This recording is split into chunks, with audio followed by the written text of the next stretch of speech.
سلسبيل مريح تنهد يا صاحي كي تستمع. اعوذ باللہ من الشیطان الرجیم، بسم اللہ الرحمن الرحیم۔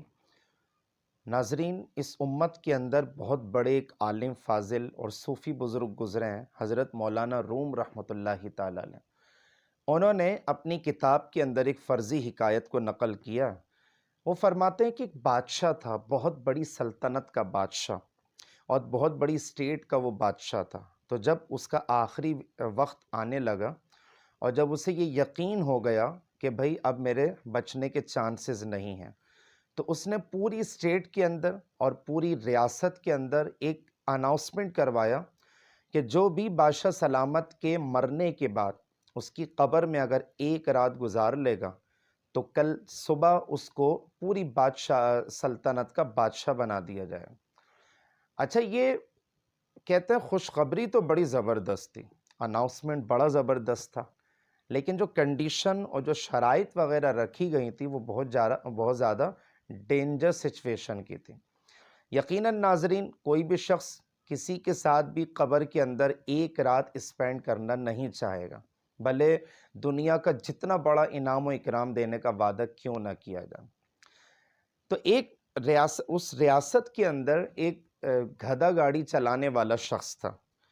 تو اس نے یہ کہا کہ بادشاہ سلامت، میں آپ کے مرنے کے بعد آپ کی قبر میں ایک رات گزار سکتا ہوں۔ اچھا ناظرین، یہ بات اس نے اس لیے بھی کی کہ بھئی اگر لک لگ گیا اور نصیب بن گیا تو پھر پوری اسٹیٹ کا میں بادشاہ بن جاؤں گا، نہیں ہوا تو ظاہر سی بات ہے مرنا تو ہے، اور اگر بچ گئے تو پھر واپسی گدھا گاڑی کا کام چلنا شروع ہو جائے گا۔ ناظرین، یہ سیٹلمنٹ ہو گیا۔ کچھ عرصے کے بعد بادشاہ کا انتقال ہوا، اس کو قبر کے اندر دفنایا گیا،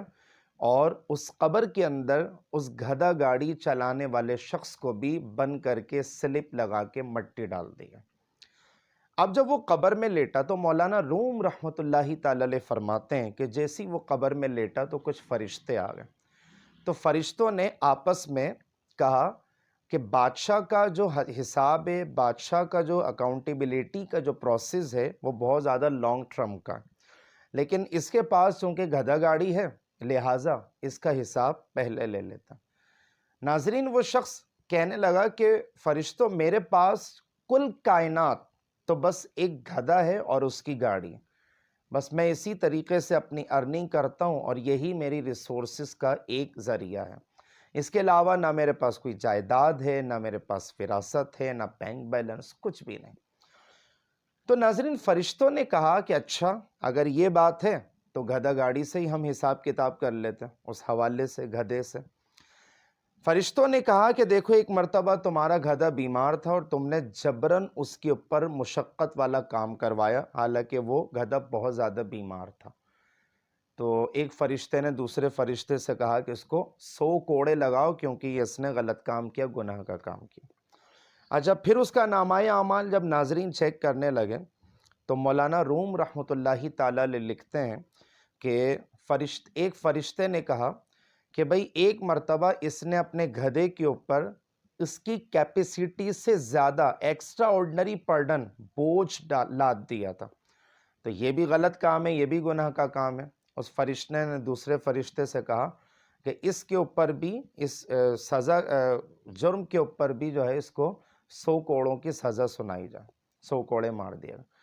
پھر کہا کہ ایک مرتبہ ایسا ہوا کہ گدھے کے اوپر سامان بھی تھا اور تو بھی آ کے اس کے اوپر بیٹھ گئے، تو سامان کا الگ پرڈن اور تیرا اپنا وزن، تو اس کے اوپر تو اس وجہ سے تو گدھا اور زیادہ دب گیا بوجھ کے مارے نا۔ تو فرشتوں نے کہا کہ ایسا کرو، 100 کوڑے دوبارہ سے اس کو مار دو۔ تو ناظرین، مولانا روم رحمۃ اللہ تعالی علیہ فرماتے ہیں کہ ایک گدھا گاڑی، ایک گدھا رکھنے کی وجہ سے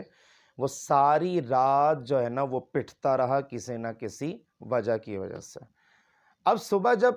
بادشاہ سلامت کے ماننے والے، اس کے جو وزراء تھے، اس کے جو خادمین اور جو نوکر چاکر تھے، وہ آن کر کے جب انہوں نے سلپ ہٹائی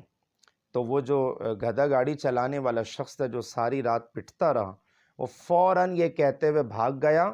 کہ لوگوں، مجھے سلطنت نہیں چاہیے، مجھے بادشاہت نہیں چاہیے، مجھے اقتدار بھی نہیں چاہیے۔ لوگوں نے کہا کہ بھائی مبارک ہو، اب تم کیوں بھاگ رہے ہو؟ منزل تو تمہارے قدموں میں ہے نا۔ امتحان کا جو مرحلہ تھا، جو ایک ہارڈ ورک کا جو ایک پروسیس تھا، اور ایک کہتے خطرناک قسم کا جو امتحان تھا، تم تو اپنے امتحان میں کامیاب ہو گئے نا، تو اب ڈر کس بات کا ہے، خوف کس بات کا ہے؟ آؤ لو بادشاہت کا اپنے سر کے اوپر تاج پہن لو، اور پوری زندگی عیش و آرام کے ساتھ تم اپنی زندگی گزار سکتے ہو۔ تو وہ گدھا گاڑی چلانے والا شخص کہنے لگا کہ لوگوں، میں صرف ایک گدھا رکھنے کی وجہ سے اور اس کا حساب کتاب صحیح نہ دینے کی وجہ سے ساری رات میں قبر کے اندر پٹتا رہا۔ اب تم لوگ اندازہ لگا لو کہ بادشاہ کی تو بہت بڑی اسٹیٹ تھی، بہت بڑی ریاست تھی، لاؤ لشکر تھا، نوکر چاکر تھے، اور جناب نظام چلانا تو ظاہر سی بات ہے اپ ڈاؤنز بھی ہوں گے نا، 19-20 معاملات ہوں گے نا۔ تو جب ایک گدھا رکھنے کی وجہ سے اکاؤنٹیبلٹی کا جو پروسیس ہے میرے اوپر اتنا سخت ترین ہوا، تو آپ اندازہ لگا لو کہ بادشاہ اپنی پوری سلطنت اور پوری بادشاہت کا پھر امتحان اور احتساب اور اکاؤنٹیبلٹی کے پروسیس سے وہ کیسے آگے چلے گا۔ ناظرین، یہی مولانا روم کا یہ طرز عمل، ظاہر ہے ان کا اپنا ایک مزاج تھا کہ جب وہ کوئی واقعہ لکھتے ہیں نا، تو لکھنے کے بعد بھلے وہ حقیقت پر مبنی ہو یا پھر فرضی ہو، مقصود اور مطلوب اس امت کے لوگوں کی اصلاح ہوتی ہے۔ مولانا روم رحمۃ اللہ تعالی علیہ نے اس واقعے کو لکھنے کے بعد تبصرہ کرتے ہوئے فرمائے کہ لوگوں دیکھ لو، ایک ایک چیز کا ہمیں حساب دینا ہے کل قیامت میں۔ ہم نے کس کا مال لیا، کس کو لوٹا ہے، کس کے ساتھ کرپشن کی ہے، ہم نے ملک کے ساتھ کیا کیا، ہم نے ریاست کے ساتھ کیا۔ آپ اندازہ لگائیں کہ جن لوگوں نے ملک کو لوٹ کر کھا لیا، جن لوگوں نے کھربوں روپے کی کرپشن کر لی، جن لوگوں نے عوام کو لوٹا، لوٹنے کے بعد اپنی عیاشیوں کے اندر اپنے اس پیسے کو صرف کیا، آپ اندازہ لگائیں کہ مرنے کے بعد احتساب کا جو عمل ہے، اکاؤنٹیبلٹی کا جو پروسیس ہے، وہ کتنا بھیانک ترین ان کے لیے ہو سکتا ہے۔ اس لیے علماء کرام فرماتے ہیں کہ اللہ تعالیٰ سے زیادہ مال کی دعا نہ کریں، بلکہ اچھے نصیب کی دعا کریں، اچھے سکون کی دعا کریں۔ یہ دعا کریں کہ یا اللہ جتنا بھی تو مال دے نا، جتنا بھی تو یا اللہ رہائش کا انتظام دے، مولا سکون کے ساتھ دے، میری فیملی کے اندر سکون ہو، میرے کاروبار کے اندر سکون ہو، مولا کریم میرے صحت کے اندر سکون ہو۔ آپ اندازہ لگائیں کہ جن لوگوں کے پاس کھربوں روپے ہیں، ان کے جسم میں کوئی نہ کوئی بڑی بھیانک قسم کی بیماریاں ہوتی ہیں، وہ کھانا کھائیں یا نہ کھائیں بیچاروں کو میڈیسن لینی پڑتی ہیں، اور بڑی ہائی فائی قسم کی ان کی دوائیاں ہوتی ہیں کہ اگر وہ دوائیاں نہیں کھائیں گے تو شاید ان کے جسم کا جو توازن ہے وہ ایک دم بگڑ کر کے رہ جائے گا۔ اس لیے ناظرین، حقوق اللہ کے ساتھ حقوق العباد کی پاسداری بھی کرنا چاہیے،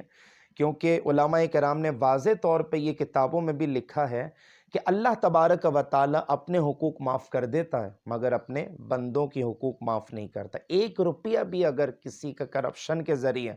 یا ایسی چرا کے یا جو ہے نا وہ لوٹ مار کر کے کسی بھی غلط اور ناجائز طریقے سے بھی اگر 1 روپیہ مال حرام کا کمایا ہے نا، تو ناظرین یہ 1 روپیہ کل قیامت میں ہمیں کہیں ایسا نہ ہو کہ جنت میں جانے سے ہمیں روک نہ دیں۔ تو ناظرین، اگر آپ کو میری گفتگو پسند آ جائے تو فرسٹ آف آل لائک کر دیں، شیئر کر دیں، اور نئے آنے والی ناظرین سے میری مؤدبانہ گزارش ہے کہ اگر انہوں نے میرے یوٹیوب چینل حسان امتیاز ٹی وی کو اگر سبسکرائب نہیں کیا تو ناظرین فوراً سبسکرائب کر لیں، بیل آئیکن کو بھی پریس کر لیں، اور میرے فیس بک کے پیج کا نام حسان امتیاز سائیڈ میں لکھا ہوا آ رہا ہے، آپ فیس بک کے پیج کے اوپر جا کر بھی میرے تمام لیکچرز کو بآسانی واچ کر سکتے ہیں۔